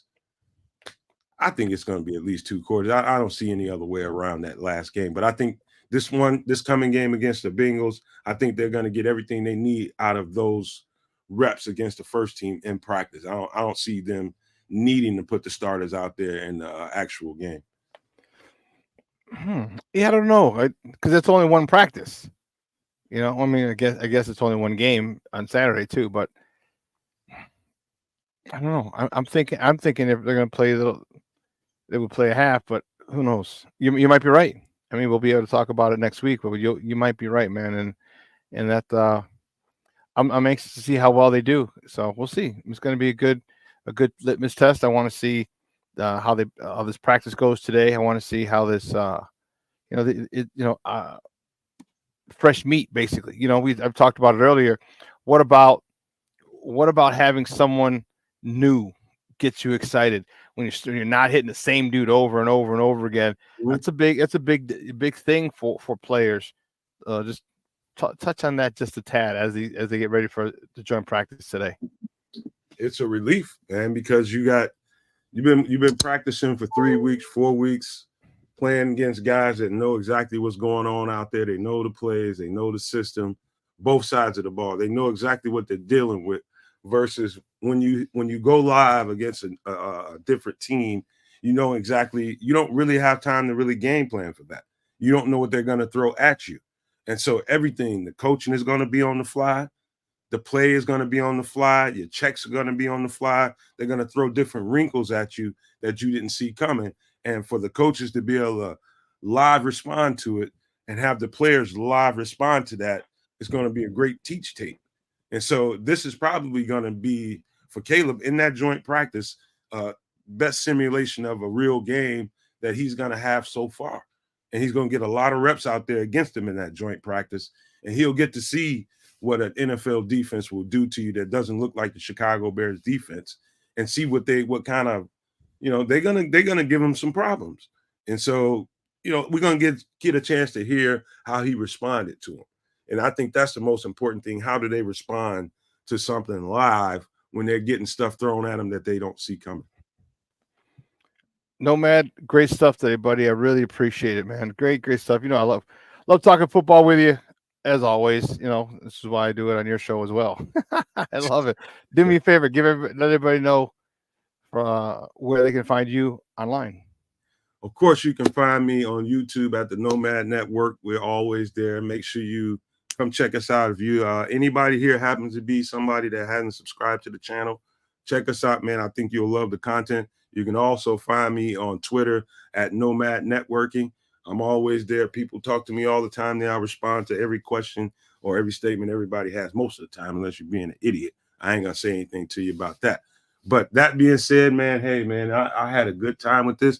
And looking forward, I think after the joint practice, I don't know. I still don't know exactly what time that joint practice is, but I got to find out when so I can navigate the next show after that, because we'll respond and do a show that day. And hopefully we'll have the good Doc Mason West come on and talk about. I have a plan for him to talk about that. I think it's a quad injury. I think somebody told me last night that Kieran Amagaji is dealing with. It's starting to look like he's trending towards getting on the field and actually starting to rep and play some football. And so we'll talk about the rehab process and where he should be about this time. Is he ahead of schedule or right on track to be where he needs to be?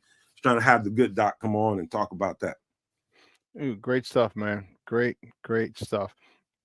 Man, we'll be in touch soon, and we'll probably talk after the show. Call me later, man, because I got to go take care of some stuff. All right, man. Bet. Thanks again. All right, man. Y'all take care, man. Love you, no maniacs. Love you, sports zoners, man. Y'all stay family and stay united, man. Peace out. Guys, that was Nomad from the Nomad Network talking football with your boy, the SuperBack, Shawn Sierra, the football talk. And, I told you I enjoyed talking with guys who played the game, because there's and coached the game. Like I had Coach T on the other day, and Nomad, it's different. And it really, there's levels of this. There's levels. And it's cool talking football, and I love what HBO